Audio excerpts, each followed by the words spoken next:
Haleluya. Twese dufatanije gushima kuko Imana iduhaye ubuzima. Igihe tuvuga ubuzima abantu bagatekereza ko ari abagiye kuri moto cyangwa mu modoka, ariko maze iminsi mishuriwe ko no muri twe harimo ibintu byinshi byatwica. Ushobora kujya ku bwiherero ugasoba ntibirangire, ukicarayo bikarangira, amazi yo muri wowe akakurangiza. Dushimiye Yesu ko tutapfuye, yadutije n'uyu munsi wo kubaho. Haleluya. Kandi n'umuvuduko w'amaraso uzamutse ukagenda kiruka, nta wamenya aho afatira fire, ni Yesu wayifashe, nabwo nahimbazwe. Ibiri muri twebwe byatwica ni byinshi ntitwabirangiza, ariko uduhaye ubuzima akanatugabira amateraniro yera. Haleluya.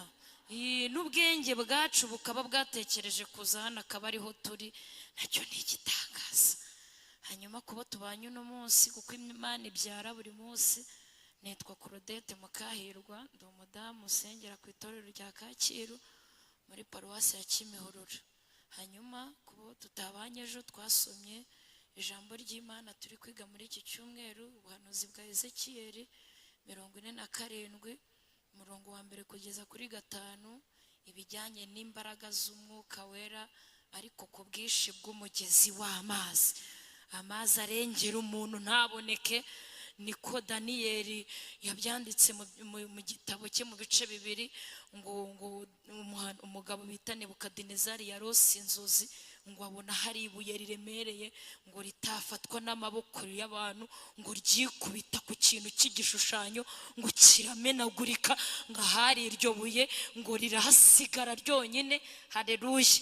Niko Yesu atumena ahari ibyaha, ahari ingeso, ahari ubuzima bwa kamere, akatumena hagasigara Kristo wenyine. Na n'ubu yaje kutumena, ahimbazwe.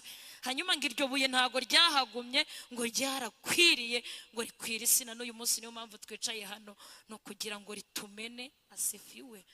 Kuko ngo abantu bose barisitayeho, ngo baravunagurika, ngo ariko abo rigwiriye ribahindura ivu. Imana imfashe rikugwire ubure, kandi wemere ko rikugwira ubure, hanyuma Yesu aboneke, ahimbazwe cyane. Ejo rero twasomye n'ibyakozwe n'intumwa igice cya 1 umurongo w'8 kugeza kuri 11. Yesu avuga ngo icyakora muzahabwa imbaraga umwuka wera nabamanukira. Niyo magambo twasomye. Hanyuma twavuze inkomoko yo gutunga supernatural, imbaraga zidasanzwe. Dusanga burya ntago ari itorero ryo mu minsi y'imperuka ryari rizikeneye. Dusanga impamvu ba Abeli banditswe mu gitabo cy'ubugingo, niko Oziyana igiririmba ikavuga ngo mu gitabo cy'ubwami handitsemo amazina, bagahera kuri Abeli, ngo Aburahamu na Mose, ngo cyanditse abahanuzi n'intumwa 12, bagira ngo no kubahowe iryo zina barivuga ngo natwe twanditsemo. Hanyuma haleluya, twasanze imbaraga z'umwuka wera zarabanye na ba Daniyeli isezerano rishya ritaraba. Twasanze zarabanye na ba Yosefu, ngo bera imbuto bazerera abantu n'Imana. Asifiwe. Haleluya. Bazereye abantu n'Imana, ngo Imana irazirya, ngo irazihaga, ngo irangije irabahamya. Babandika mu gitabo cy'Abaheburayo, haravuga ngo abo bose barahamijwe yuko babonetse ari intwari zo kwizera. Imbuto zabo, haleluya, ntago zashize, natwe tujya tuzifashisha tugasoromaho. Yaravuze ngo mwere imbuto kandi zigumeho. Iza Yosefu ntizashize, na n'ubu nubwo atakiriho turacyasoroma kandi tukaryoherwa. Imana ihimbazwe. Hanyuma n'uwo musogongero twagize, tuvuga inkomoko ya Pentekote cyangwa y'imbaraga z'umwuka wera zidasanzwe. Uyu munsi rero tugiye gusoma igitabo cy'Abakorino ba mbere. Ndumva mbahaye samari. Abakorino ba mbere ibice 10. Hanyuma turebe impamvu dukeneye, ni nacyo cyifuzo gikenewe. Sinzi icyo ufite wowe, ariko kugira ngo tugereyo, kugira ngo iyi nzira tuzayisoze. Mperutse gusoma agatabo k'umugenzi, sanga hari abagenzi bahagurutse bajyayo ariko ngo ntibagerayo. Nabonye benshi, nabonye abitwa ba Magambo baguye nzira, nabonye abitwa ba Mihango y'idini baguye nzira, nabonye abitwa ba Ndyarya bagwa nzira, nabonye abitwa abitwa ba Ruhangara bahangara ibintu by'Imana bagwa nzira. Narababonye benshi, kandi ibyo byiciro byose biri hano. Nabonye abantu bitwa ba Muswa bagwa mu nzira, nabonye bataragezeyo. Nabonye abantu bita kwa babute batajya basenga, batajya basoma ijambo ry'Imana, nabonye baraguye nzira. Nabonye abantu benshi baguye nzira. Hanyuma twari tugiye gusoma kugira ngo natwe dushakashaka izo mbaraga zatuma tutagwa nzira. Haleluya! Ahari tuzagerayo, Imana ihimbazwe. Dusome rero Abakorino ba mbere ibice 10 umurongo wa mbere turageza kuri 6. Haravuze ngo, paje ni 172, haravuze ngo Abisiraheli batubereye akabarore ko kuturinda gukora ibibi. Bene data, sinshaka ko mutamenya yuko basogokuruza bose bari munsi ya cya gicu, kandi yuko bose baciye mu nyanja yigabanije, bose bagabatirizwa muri icyo gicu no muri iyo nyanja gutegekwa na Mose. 3 haravuze ngo bose bagasangira bya byo kurya by'umwuka na bya byo kunywa by'umwuka. Ako kantu gateye ubwoba, gasubiremo kuri 3. Haravuze ngo bose bagasangira bya byo kurya by'umwuka na bya byo kunywa by'umwuka. Kandi haravuze ngo bakanywa no kuri cya gitare cy'umwuka cyabakurikiraga, kandi icyo gitare baragisobanuye cyari Kristo. 5 haravuze ngo ariko abenshi muri bo Imana ntiyabashimye, nicyo cyatumye barimbukira mu butayu. Ndagasubiramo, abenshi muri bo bariye ibyo kurya n'ibyo kunywa byo mu ijuru, hanyuma Imana ntibashime bakarimbukira mu butayu. Inzira iraruhije mwitange, mutazananirwa mukigenda, murya umutsima utera imbaraga, munywe no ku mazi y'ubugingo.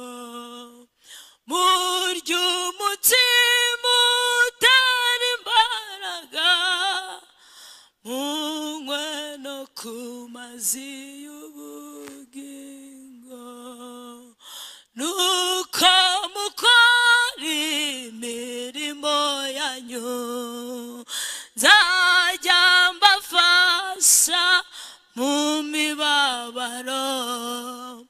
Uwitanganza mugororera, ntazavuba umusekuta. Uwitanganza mugororera, ntazavuba umusekuta. Ndetse reka tuvuge ibintu ndavuga bike muri byinshi, ndagezaho igihe kirantegekera, ariko reka tubuganire ukuri. Bene data bahagurutse bafite gahunda yo kujya mu ijuru, ariko Imana ntiyabashima. Bicaye mu materaniro nk'ayo twicayemo, babonye imfura zo mu Egiputa zipfa, barabibonye, bari bahari. Babonye amazi ahinduka amaraso, bahari. Iwabo i Gosheni, Bibiliya irabavuga, iravanga Abisiraheli bari batuye i Gosheni, ngo ariko bari bafite umwuga w'ubushumba. Hari igihe njya ntekereza ukuntu abashumba bari bafite amazi kwa Farawo bayakennye, ngo icyo cyago cyamaze iminsi 3 ngo Farawo akena amazi, akandi kari kahindutse amaraso, Nili yahindutse amaraso, inyange yahindutse amaraso, ibintu byose birahagarara. Amanuka i Gosheni mu bashumba. Abashumba ntibagira matera, abashumba ntibagira ibirahuri burya, abashumba ntibagira, banywera amazi mu ruho. Farawo aramanuka ajyayo, ariko ngo Imana ntiyabashimye, ngo bose bariye ibyo kurya byavuye mu ijuru, manu bayitoreye hamwe, bariye ibyo kurya by'inyama bitekeye mu gikoni cyo mu ijuru, bariye umutsima ushyushye batatetse, bari mu butayu. Imana ibatwaza ubuzima, irabajyana, ariko ntiyabashima. Hanyuma ngo irabyandika kugira ngo bitubere akabarore, kugira ngo natwe tutazagwayo. Nabonye ibyago bigera muri byinshi, reka ntangirire kuri cya mbere nabonye gikomeye cyandujwe abera. Icyago cya mbere nabonye, impamvu ya mbere ikwiriye gutuma, haleluya, impamvu ya mbere ikomeye ikwiriye gutuma dusaba imbaraga z'umwuka wera, nabonye icyago gikomeye cyateye mu bantu b'Imana cyitwa ubuswa. Ubuswa ni indwara mbi. Ubuswa ni indwara mbi. Imana yigeze yicara igira agahinda, ngiganiriza Yosuwa, aravuga ati nacunguye abantu, barabatizwa bajya mu mazi menshi, abandi bafite aho basengera mu nsengero zabo, ariko ndababara, nicara mu ijuru nkababara, ubwoko bwanjye burarimbutse. Ndabwitegereza nkabona burimbukiye mu makorari, ndabwitegereza nkabona burimbukiye mu nsengero bitwa ko basengeramo, ndabwitegereza burarimbutse, buzize ubuswa, kutagira ubwenge. Iki cyago cyitwa ubuswa, reka nse nuvuga gake. Iyo usomye ubutumwa bwiza uko bwanditswe na Yohana, uhasanga inkuru y'umugani Yesu yaciye ibice 10. Yavuze ibintu bijyanye n'umushumba n'urwuri n'umurinzi w'urwuri. Ngo bacira umugani, arabanga iyo umushumba ngo yinjiye mu rwuri intama ziramumenya, ngo ariko nawe akazimenya.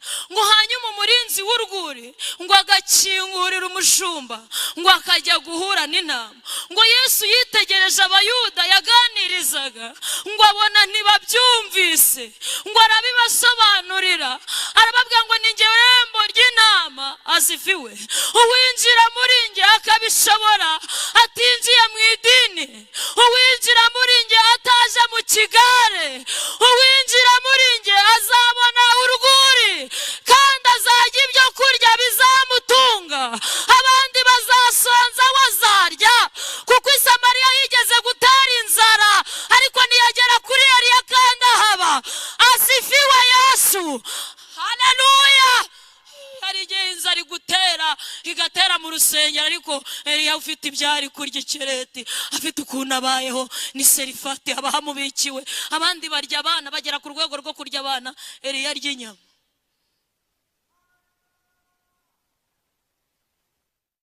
Bagera ku rwego rwo guhanura bakabaha inkoko, bagera ku rwego rwo kubwiriza kugira ngo babakunde, kugira ngo babone igikundiro mu bantu. Hanyuma iyo nzara irabarya, barya abana, iby'Imana barabicuruza, barya abana, ariko Eliya arya. Barya amahurunguru, barya ibitaribwa, bamenyera kuyarya, batera twareruya, bakubitana udushyi. Eliya arya. Atibwira mugenzi, Eliya arya. Eliya yararyaga. Imana ifite ububiko bw'ibiryo by'abera. Igeze ibwira umushunemu kazi, aramubwira ati suhukira aho ushaka. Nushaka kujya i Burundi, nushaka kujya muri Kongo, nushaka kujya Katari, aho uzajya nzahagusangisha igikoni, hanyuma inzara nishira muri iki gihugu nzagusuhukurukisha. Yesu afite ibiryo nubwo insengero bazifunga, haleluya, zose bakazimara. Uretse ko atari yo gahunda, yaravuze ngo uko uwo munsi wegereza turusheho guterana kwera, hanyuma azaturemera uburyo bwo guterana kwera. Ntabwo insengero bazishobora, ntabwo zishoboka gufungwa, ntabwo byashoboka, ntabwo bishoboka. Guterana kwera ntabwo kwashira. Asifiwe Yesu, kuko Eliya ntabwo byashize. Ahimbazwe Yesu. Hanyuma ubwoko bw'Imana burimbutse buzize ubuswa. Ngo abayuda ngo arangije ngo akagaburira abantu, ngo agakiza n'abandi, ngo agakora ibimenyetso n'ibitangaza. Ngo hanyuma ngo baramubwira ngo ni dayimoni imutera kubikora, ngo kubera ko yiyise umwana w'Imana. Hanyuma ngo bamubwiye ko ari dayimoni, ngo bamwe barababaza ati se dayimoni yazura umuntu? Dayimoni se yatanga ibiryo? Dayimoni se ngo hoya ngo nabazura akora ibimenyetso, nabazura bagaburire, nabazura bakiriza abana, nabazura bubakire, nabazura bahimyenda, ngo nakora ibyo bimenyetso. Ngo byo nago twabirwanya, ngo ariko turarwanya ko yiyita umwana w'Imana. Ibyo bintu nidushaka kubyizera, ibyo bintu nidushaka byumva, ngo turamutera amabuye, ngo tumujijije ko tutamwizera. Abayuda ngo nibamenye intama, ngo nibamenye umwungeri. Yesu ngo ababwira ijambo rikomeye, arababwira ngo intama ziranzi nanjye ndazizi. Arabanga ariko harimo abana bataraba muri uru rugo, ngo nibo batajya bamenya umwungeri, ngo niyo avuga bamutera amabuye. Abantu bamuteye amabuye ari abaririmbyi. Ushobora guhura na 1/5 mu isoko cyiririmbo, bose nka 40% y'abacuruza mu isoko bose baririmba ariko banaterana amabuye. Bafite amabuye kuko bari bakeneye Yesu w'ibitangaza, ariko ubukingo batamushaka. Navuge ko yakora ibimenyetso n'ibitangaza, ariko niyirita umwana w'Imana. Byo no kwigereranya, nicyo tumuhoye, turamutera amabuye. Ngo Yesu arababwira ati nta umuntu wese utanzi nanjye simusi, kandi ntago ari ngombwa kwamenya. Mu bintu byanangaje, haleluya haleluya, mu bintu byanangaje, muzasome Matayo 25, muzasanga urusaku rw'abakobwa 10 b'abanyabwenge, n'abakobwa barimo abanyabwenge 5 n'abaswa 5. Mu rusaku, turi mu gihe cy'urusaku cy'uko umukwaje. Bibiliya yaravuze ngo nimubona intambara nimuhazaza, ngo muzamenye ko ari itangira ryo kuramuka. Ngo hanyuma nimubona abantu batangiye gusengana bakanagambanirana, mukabona inzangano zibaye nyinshi, muzamenye ko umutwe ari bugufi. Hanyuma kubagiye kubyara barabizi ko igise, hari ibise by'imigendo bifata umubyeyi, ariko hakaba n'igise cya nyuma. Batandukanye iminsi rero, hari uwo gikubita umwana akaza mu isaha, hari n'uwo gikubita akaza mu minsi 3 kandi ari icyanyuma. Hanyuma yamara 5, yamara 10, yamara isaha imwe, yamara 500, yamara 1000. Turi mu gise cyo gutegereza umukwe. Kandi mu bintu byanangaje, babaswa muri rwa rusaku, ngo abanyabwenge ngo bajyaga bumvamo message mu rusaku, ngo bakumvamo message, ngo ariko abaswa ntibigeze bamenya icyo urusaku ruherekeje. Abandi bumvaga urusaku ngo bakumva n'ubutumwa bukurikira, ngo mu rusaku bakumviramo ibintu. Ngo haleluya, muririmbyi umwe aherutse kuririmba, arabanga ume kumenya ibyo nigishwa n'uburabyo. Uburabyo ni burabya, ume kumenya ibintu tuvuganye, ume kumenya ibintu bunyigishije. N'inyoni nizijwe yigira, ume kumenya ibyo nigishwa. Hanyuma mu rusaku nta mpinduka nyinshi zizahaba rwose. Abaswa bakomeje kwicara bategereza umukwe, ari abaswa badafite amavuta babizi. Mu rusaku rero nta mpinduka nyinshi ziri kuba. Abanyabwenge bakomeje kugira ubwenge, n'abaswa bakomeje kubiyoberwa. Niyo mpamvu haleluya, Daniyeli yabishuriwe, arabanga abanyabwenge bazayamenya, bafite ibintu bari kumenya. Imana ihimbaza. Imana idukiza ubuswa, itwambika imbaraga zidasanzwe zituma duhishurirwa ubuswa dutunze, hanyuma duhinduka abanyabwenge, tuzabe mu mugabane tutazagwa. Icyorezo cya 2 gitumye dukeneye imbaraga ziri supernatural zidasanzwe, ni ikibazo gikomeye cyitwa uburiganya bwa Satani. Iyo usomye Paulo yandikiye Abefeso mu bice 6:10, aravuga ngo nuko rero mutware intwaro zose z'Imana. Ababwira zose ntagiye kuzivuga, icyo yashakaga kubagezaho yaravuze ngo nukugira ngo muhagarare, ngo mudatsinzwe n'uburiganya bwa Satani. Ndashaka kubabarira inkuru imwe ngo iri mu Itangiriro 34 ku murongo wa 13 kuri titire haravuga ngo abishekemu, ngo bene Yakobo bicisha abishekemu uburiganya.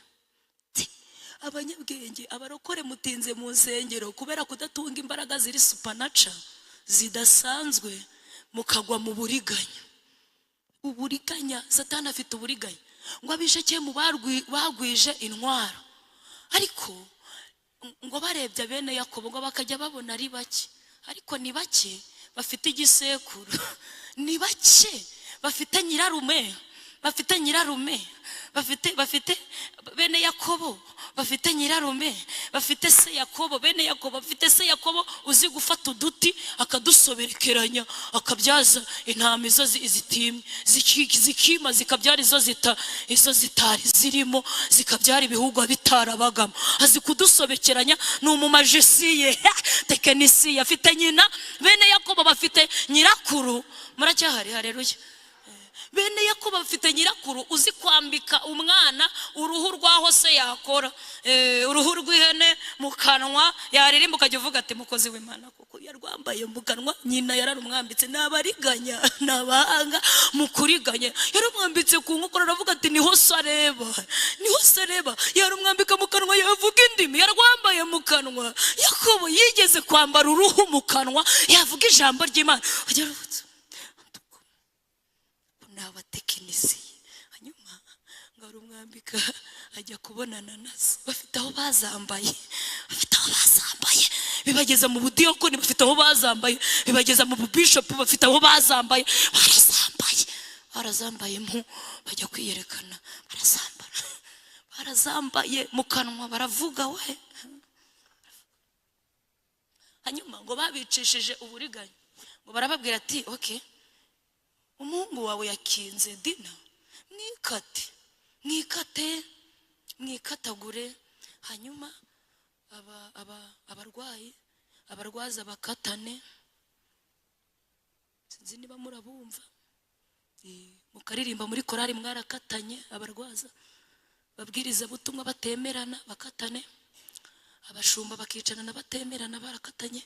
Hanyuma abarwaza barakatana, abavuzi barakatana, ngo abayobozi baho barakatana, inzembe bazimara mu maduka. Aravuga ati mukatane tuzabaha abakobwa, ngo kuko bari bazi ko n'abarwaza bakatanye n'abavuzi bakatanye, ngo batekereza ko bazaborera mu ngo badafite ubakurikirana. Aravuga ati mwikebe, iwacu ntitwashyingira abantu batikebye. Hanyuma baramarana, Simiyoni na Lewi barabareka, tuzabicisha uburiganya. Tekinike. Naringize ngo mbabwire ngo nimutambara imbaraga zidasanzwe z'ubumana, ntimuramenye iby'abarangi bavuze, ntimuramenye iby'abigisha b'ibinyoma. Ni abantu bagenda bagasoma Bibiliya, ni abantu ariko bafite umwuka w'abadayimoni wo kuyobya n'intore niba bishoboka. Bambaye ibintu, biyambitse ibintu, aravuga indimi yagwanurira ukagira ngo ni umwuka wera, ariko yuzuye imyuka myinshi. Hanyuma yaravuze ngo Yohana abyandika mu Byahishuwe 13, yaravuze ngo iyo nyamaswa izahanura ngo umuriro uve mu ijuru wikubite hasi, ngo izayobesha abantu ubwo buriganya, ngo abantu bose bayikurikire bayitangariye, ngo bayikomere amashyi ngo ninde uhwanye na. Dukeneye imbaraga ndenga kamere. Hanyuma merutse gusoma, haleluya, merutse gusoma ijambo ry'Imana. Najyaga nibaza impamvu Elisa asabye Eliya imigabane 2 y'umwuka umubamo. Eliya yakoze mu gihe cye kitari gikomeye nk'icyo Elisa ari gukoramo. Hanyuma narabikompaye nsanga imyaka ishize ntago yoroshye. Ntago nzi niba urasaba 2 gusa, ntago nzi niba urasaba umwuka ndenga kamere w'imigabane 2 yonyine, wari ukeneye umwubwe 20 kugira ngo ubashe igihe kibi turi kwinjiramo uburiganya. Naringiye kubabwira ukuntu mu itangiriro 19 umugabo bita Loti, muramuzi? Loti ntiyasambaniye Sodomu. Sodomu ntiyigeze ahasambanira, Sodomu ntiyigeze ahanywera inzoga.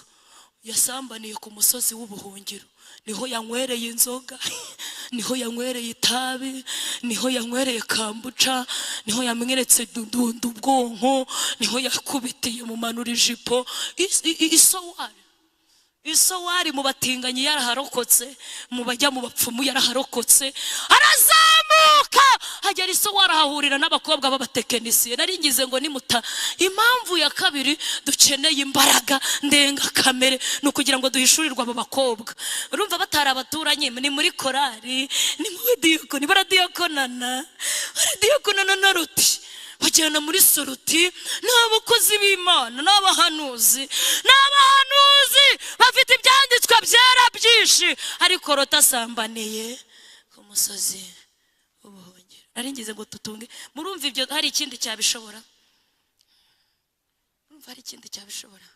Hari abantu bakenera kuzura umwuka wera ngo nabo bajye bahanura.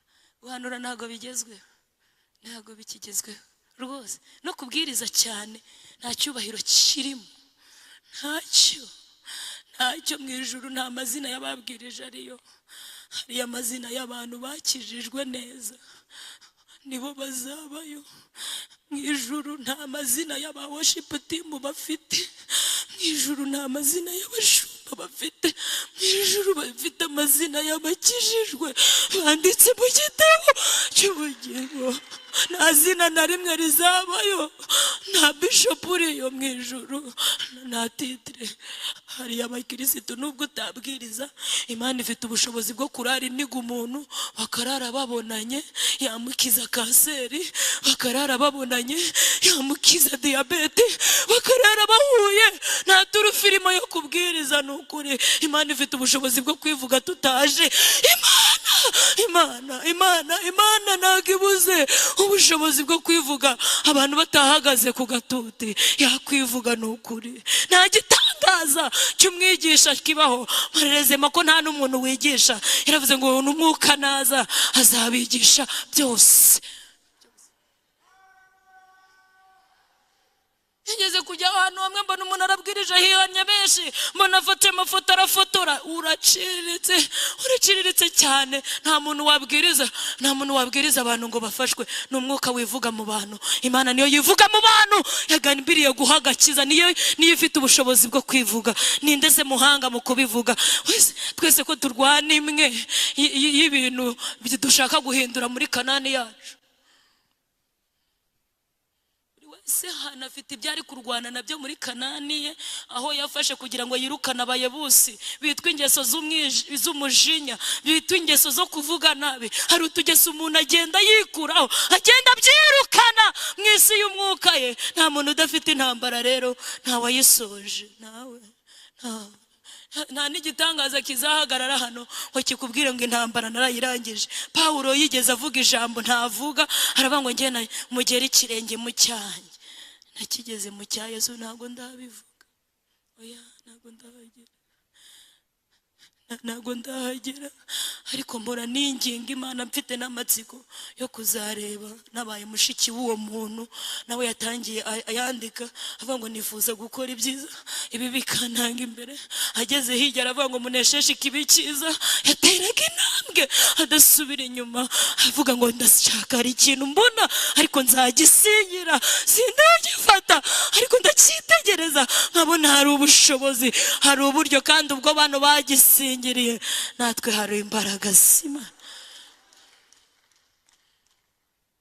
Haleluya. Icya gatatu ni umujura. Nicake nsoreze kuraka. Icya gatatu nagira ngo mbahe amakuru. Ni mutuntu nize. Nari ngiye kuvuga ngo mutuntu nize duciriritse turaho. Nize mutuntu tw'ikoranabuhanga. Hanyuma abantu muri iki gihe nta muntu ushobora kugutwara isakoshi. Hari umuntu bakikiba isakoshi, ura n'imbobo igushikuje isakoshi ni bikeya rwose, ahubwo ukanda barakubwira ati kanda, ugakanda akaba barayatwaye. We ko bayatwaye. Nagira ngo mbabwire no mu isi y'umwuka kuri uyu mujura. Yohana yamuvuze handi twavuze mu bice 10 muze kugisoma kiriya gice. Aravuga umujura ntazanwa n'ikindi ni ukwiba. Nagira ngo mbahishurire amabanga y'abajura bari kwiba itorero, hanyuma wumve niba atarageze iwawe. Reka. Haleluya. Umukobwa bita Tamari arabizi ko Yuda ari umwami. Hanyuma Tamari nagajya atwara umwami ngo amutware ibintu amukure ku ntebe. Aramureka agakomeza akaba umwami, ariko akamwambura ibimugira umwami. Niko ameze. Hanyuma Tamari akoresha tekinike n'umujura. Ndashaka kubabwira umujura akoresha tekinike, agutwara ibintu byose inkoni ubutware sibyo yayindi dushatse twanayiti yarabije imeze nk'iyarone yatumye utoranwa ugakurwa mu bandi bakirinda wowe ukaba umukirisitu nacyo ni igitangaza muririmbyi aherutse kuririmba ngo nimwiyumvire igitangaza nacyo nicyo haleluya watanze kise uretse ubuntu bw'Imana hanyuma iyo nkoni yawe yararabije ugira ubutwari icya kabiri ngo amutwara impeta ibyasezeranijwe nta masezerano agifite nubwo ari umwami icya gatatu ngo yamutwaye ukuri ari wowe Yesu ngo arabitwara ngo Yuda akomeza ari umwami ntibazi ko yabitwaye ndashaka worship team bamfashe kubwiriza akantu gato Imana iherutse kutubwira muhaguruke gatoya dufatanye ndasoje narindi kuvuga dukeneye imbaraga z'Imana ariko zidasanzwe hanyuma umujura wa kera wibaga amasakoshi reka tugereranye worship team kari umurima wanjye w'ibigori asifiwe kera iyo abajura bageraga mu murima wabonaga umujura yakase ikigori akagitema agakata niki akagitema wajya kubona ukabona niki yagikase akagitema wajya kubona ukabona niki yagikase noneho umupenzi yaca kuri uyu murima gafata nyamara korode naciye ku murima wawe mbona usaruye ibice ese nimwe mwagezeyo cyangwa abajura barabibye nicyo gihe cyaba Petero na ba Sitefano barabicaga bakabona umubiri yapfuye ariko babiciye ubugingo bagiye kubaho bari bapfuye mu mubiri ariko ngo bagiye kubaho kuko Bibiliya iravuga ngo Metusela niwe waramye imyaka myinshi 900 ngo ariko ntiyigeze amara umunsi umwe ngo bivuze ngo ko ataramye ngo hanyuma ngo abari gupfira muri Kristo Yesu ngo basumba Metusela urame ngo kubera ko bazakomeza bakabaho no mu rupfu Imana ihimbaza haleluya none icyo gihe cyaba Petero bajyaga babica kuriya none ijuru rigatanga support rikavuga ati bya bigori byashize mu murima Imana rero iherutse kutubwira abatekinisiye b'abajura bameze nka batamari baje hanyuma namwe mwongere muhaguruke abajura bari kwiba muri iki gihe merutse kujya gusenga ari umupapa w'umudiyakoni wacu wapfushije umwana w'umuhungu afite imyaka 20 ari we wenyine yari afite birambabaza ndamanuka njye kumutabara turasenga nkajya numva nanze kumurekura kuko yamaze amezi 6 ari kumusengera bamwishyamba ari we wenyine afite numva sindi bumurekure hanyuma nkamukoraho nkaho ari muzima barambwira ati have muganga yaranyije ati urupfu rurandura genda urupfu rurandura ngo guhumekeraho urupfu ukarujyana ukarubika hamara iminsi ugapfa burya ngo hari ibintu bibabamo ngo byamwishe ngo bikuzamukiramo ngo nawe ugapfa hanyuma reka mbabwira abajura bo muri iki gihe twisoreze dutahe haleluya uyu murima w'ibigori abajura baje barinjira gutya bagafata ikigori bakagisiga gihagaze bagakurimo ikigori hari ukuntu bagitonora imisatsi kagumaho n'ibishishwa bikagumaho bakagitonora mu kigahagarara bagatonora n'iki kigahagarara umujura akagaruka akazabimara nyiri umurima ara Yesu abaho umugisha Imana iratubwira ngo abantu bari gupfa bahagaze ngo kandi upfuye ngo urwo rupfa rwanduza mugenzi we Abisiraheli bava mu Egiputa bambukanye n'abanyegiputa batigeze bakizwa hanyuma baba bicaye bamaze kurya amano bayirenzwe umunyegiputa tungurusumu n'umwisiraheli ati tungurusumu urakanyagwa wose umwisiraheli n'umunyegiputa waje afite utuntu yaje azanye ntago abantu bose bitwa ko bakijijwe baje arabene wanyu ahubwo bamaso wambara imbaraga zo kubimenya kuko uwo ni umunyegiputa mwazanye w'ikivange amutanye mvise umujura abajura bameze nabi bari kwica impagarike kubera ko turi muri systeme ya Roma ntago babanyaga ngo batware ahubwo bariba bakarekeraho hanyuma Yesu abaho umugisha narindi kubabwira impamvu dukeneye imbaraga reka mvuga kandi kamwe tundi Yesu aratuvuga impamvu ya kane dukeneye imbaraga kandi zidasanzwe nuko abantu bafite amavuta make ni ikibazo cy'amavuta make abantu kwitwa abakristo ni ibintu bigezweho kuko nta muntu uri kukwica ngo biboneke ko wapfuye bari kubisarura bihagaze hanyuma hari imbaraga z'amavuta make zituma, reka nse nubarangira icyanditswe kugira ngo tubyumve. Iyo usomye Abami ba Kabiri ibice 4 wasanga umugore bita Mukawobadiya giye gusenga. Uwo mugore ngo yari afite utuvuta mu gaherezo. Mwumvisha ari ntayo? Oya, mwumvisha ari ntayo? Yari afite duke ngo ariko tutabuza umwishyuza kumutwarira abana 2 akabagira imbata. Tugiye gusenga. Simbabwiye imyuka ya Yezebeli iri mu itorero yica abantu b'abakirisitu. Iyo wanze gutanga uruzabibu original ngo bakuguranire, bagutumaho abagabo 2 b'ibigoryi muturanye musengana bakabyiyerereza ubusa ngo bazi kuvuga ibitari byo, bamuziririza ibitari byo. 2 muturanye mwasenganye, iyo baguraniwe ugasigara uhagaze. Imyuka ya Yezebeli yica abahanuzi, yica n'abakozi b'Imana. Byo ntago mbigiyemo. Kambibwirire Mukawobadiya dusenga. Uyu mugore yapfushije umugabo ku kiriyo. Umugabo ahita avuga ati ngiye bambaga mu mwenda.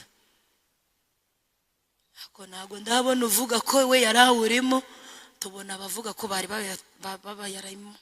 Ati uyu mugabo wapfuye yaraturimo iki? Asize abana 2. None umugore we nta kazi afite. Ngiye uyu mugore natanyishyura kandi tuzabivugana nyishyure neza, kuko uwo mugabo bamufitiye umwenda. Urubundi rugo rw'umupfakazi barutinya kubi, ariko kuko bafite umwenda abana bitangaje. Yarinjiraga agahita yinjira. Numva urwo rugo rwari rurimo imyenda ingana iryo, murumva hariho gate. Yinjiraga ati narinje, yabagwaho batetse, yabagwaho baryamye, yaraje kugira ute. Hanyuma uwo mugore ngo yimenyaho ko afite utuvuta duke. Reka mbabwire bene data, ibyo kwitwa abakirisitu, ibyo kwitwa abaririmbyi, ibyo kwita abavuga butumwa, two ni duke. Hari utundi dukenewe twajya ku isoko abana ntibabagire imbata. Hari utundi twishi. Haleluya. Umwanditsi w'Abaheburayo yaravuze ngo kwizera kwabakuraga mu ntege nke ngo kukabaheje imbaraga nyinshi. Byari bidusaba ko utuvuta duke twagenda kuri Elisa, kandi batubwiye ngo hari urutande. Elisa ari hano. Uruta Elisa yaje kugira ngo abantu bamusaba amavuta abakiza umwenda. Hanyuma uwo mugore ngo arabimenya ko duke twatuma abana be babagira imbata. Aravuga ati ariko Elisa, ko umugabo wanjye ari we mugaragu wawe, akaba umukozi w'Imana yapfuye, kandi umwishyuza akabaza buri munsi. Iyo ntetse inyama azigwaho, iyo ntetse udutoryi, niyo na buraya tsanga dutetse iswime, aratumenya tuzi neza. Mwishyuza yinjira adakomanda. None turabigenza dute? Umugore ngo yamenye ko utuvuta afite tutazamurenza iki gihe, tutazamurenza iminsi y'imperuka, tutazamurenza igihe cy'ubugoryi, tukazamurenza igihe cy'ubuhenebere, tutazamurenza igihe cyo guhagarika umutima, tutazamurenza igihe cyo kurimarima aho abantu bakoresha imibiri itagenewe. Aravuga tutuvuta ntabwo twahandenze. Nashaka kubabwira umwishyuza uwa mbere ni umubiri, niwe ukwinjirana biramupanga. Umubiri ukwishyuza ibyo ufite n'ibyo utagize ute. Umubiri ugusaba inyama nta na desi ufite, ajya kubwira ati nge ndashaka kurya inyama, ndumva nzishaka, kenda kuvamo inda kandi uri umugabo cyangwa nta niyo ufite. Ajya kubwira ati mpa inyama. Umwishyuza witwa umubiri akwinjirana uko ashaka. Hanyuma naringiye kukubwira, nudatunga amavuta aruta imbaraga umubiri. Abana bawe 2, uwa mbere ni Gakiza, ni Yesu wavutse muri wowe, uwitwa Gakiza, umugereranya nk'umwana. Yaravuze ngo ufite uwo mwana niwe ufite ubugingo buhoraho, asifiwe. Haleluya. Aravuga ati kandi uwa kabiri ni umwuka. Iyo umuntu amaze kubona Gakiza abyarwa n'Imana, akagira undi mwana wa kabiri witwa umwuka. Abo bana bari inkurikirane. Hanyuma umwishyuza akageza kwishyuza, akavuga ati aba bana nudatunga amavuta afite imbaraga yatanga, yajya ku isoko, abana bawe bazaba bagaragu b'umubiri. Dukeneye imbaraga. Narivuze ngo dukeneye umuntu wese udatunze amavuta are yo kujyana ku isoko. Umubiri umutegeka ibyo akora. Ni umugaragu w'umubiri. Namubwira ati rya akarya, namubwira ati sukisha akisukisha, namubwira ati sokoza agasokoza, namubwira ati zamura akazamura, namubwira ati tukuze akitukuza, namubwira ati pfumura agapfumura, namubwira ati jya mu kabari akajyayo, nyine uramwishyuza. Mperutse gusoma inkuru yantangaje. Yesu ngo yatumiye abantu bataha ubukwe ngo bavuga impamvu z'urwitwazo ngo kandi ibiryo bigeze ku meza. Reka mvuga umwe wantangaje. Yaravuze uwa mbere yaravuze ngo impamvu nari buze ngo nagiye ngo mfite ikimasa. Wa kabiri ati narongoye urumva nasiga umugeni. Wa gatatu yaramubwiye ati ngiye gushaka icyangombwa cy'ubutaka. Nanarije icyangombwa cy'ubutaka nsanga ni icyangombwa cyaha. Iri ni itaka. Mwamboneye itaka rijya rimara ibyifuzo. Ufite kari n'abakeneye jipe, ufite jipe abakeneye rukururane, ufite rukururane ibyangombwa by'ubutaka bizarangira ryari? Ahubwo ufite ikibazo cy'uko abana bawe umwishyuza yabatwaye kuba umugaragu wawe. Twisenye mwishyuza. Iyo umuntu afite amavuta make, abantu bose kuvuga ko bakijijwe twese turabivuga. Umuntu yajya muri korari akaririmba, hari n'uva muri Yorodani rwose atanarumuka akavuga ati mfite icyo kubwiriza, ati muzama gatute umwishyuze. Umubiri murushanyirijwe kumenya ukoresha undi, niba ari umubiri wafasha abana bitwa Gakiza na Mwuka bakabagira abagaragu. Hanyuma abantu bose mwarakijijwe pesi nababeshya. Umuntu wizanye hano ngo se mugize ngo n'ubupagani bwabatekerereje kuza, muri abakirisitu pe. Ariko hari n'ukuntu kubitana n'umwuzukuru wa Yezebeli ukavuga ati umbabarire cyane, duhuriye mu materaniro. Yezebeli nawe yari yagize ute? Yaje. Ati ntiyapfuye ngo ashire, nawe yari yagize ute? Yateranye. Wakubitana mwene wabo wa Mukawuriya wogera hanze ati nabo kwa Mukawuriya mube mukomeye. Bibiliya nayo ni igitangaza, yafashe ibintu byose bishyira ku karubanda. Buriya iyo tukwitegereje duhita tubona izina twaguha n'igisekuru uvutsemo. Iyo tubonye abakubisemo gapira cyangwa bari kugenda bambaye ishati gusa, bavuga turambabarire ndabona bamo wabo bateranyira iteraniro. Bisengere Yesu aduha imbaraga ndenga kamere zishobora ibintu.